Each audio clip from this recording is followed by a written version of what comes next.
Prepare the model using SOLIDWORks. Draw the I-beam shape by using mirror drawing procedure. Extrude to 600 mm and click OK. Click the top surface and click Sketch. Draw one square in the middle and click at Curve and choose Split Line. Click at the surface and click Right. And same goes to the bottom one. Click the bottom surface and click Sketch. Draw two squares in the at two ends of the I-beam and click at Curve and choose Split Line. Click at the surface, bottom surface and click Right.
Start simulation study. First of all, click simulation, click new study, rewrite I-beam at name and stay with static operation and click right or OK.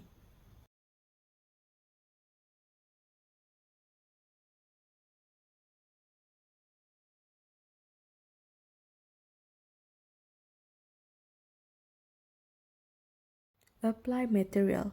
Click AISI 304 in the program and check all the data given. Click Apply and close it. The beam will change the color to the original apply material that we choose.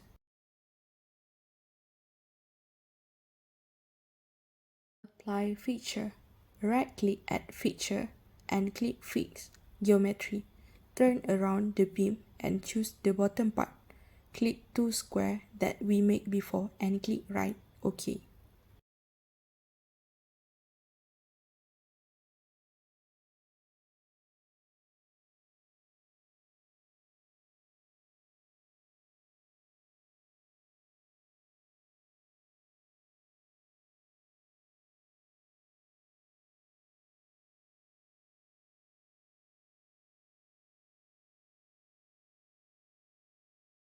Apply external load.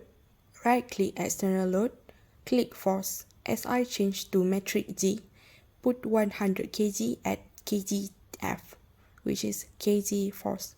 Click at the upper surface beam and click OK.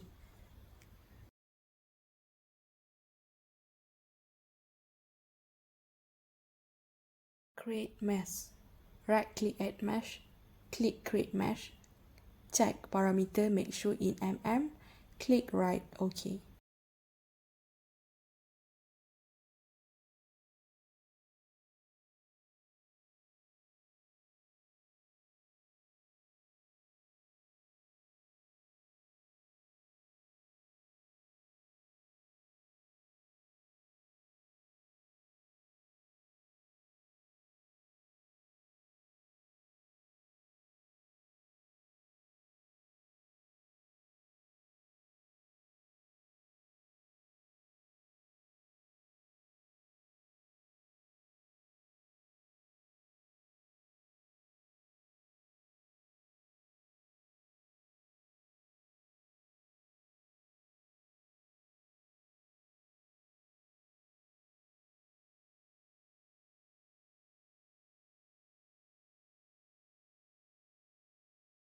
Run the study. Click Run the study and will appear the next procedure.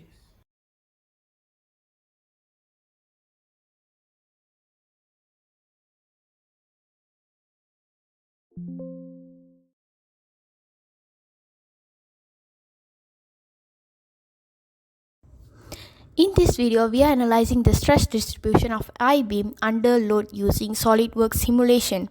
Here we can see the purple arrow represents the applied loads. These loads are distributed on the top flange of the I-beam, and it simulates a downwards force, likely simulating a structural or mechanical weight. The color scale on the right shows the stress distribution ranging from blue, low stress, to red, high stress. Blue region indicates the area of minimal stress, while the red region signifies the maximum stress concentration, which is located near the center of the beam, where the deformation is the highest. As you can see, the stress in the highest near the middle of the beam, where the color appears.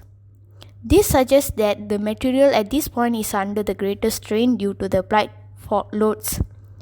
The stress gradually decreases towards the support at either end, where the blue and green regions.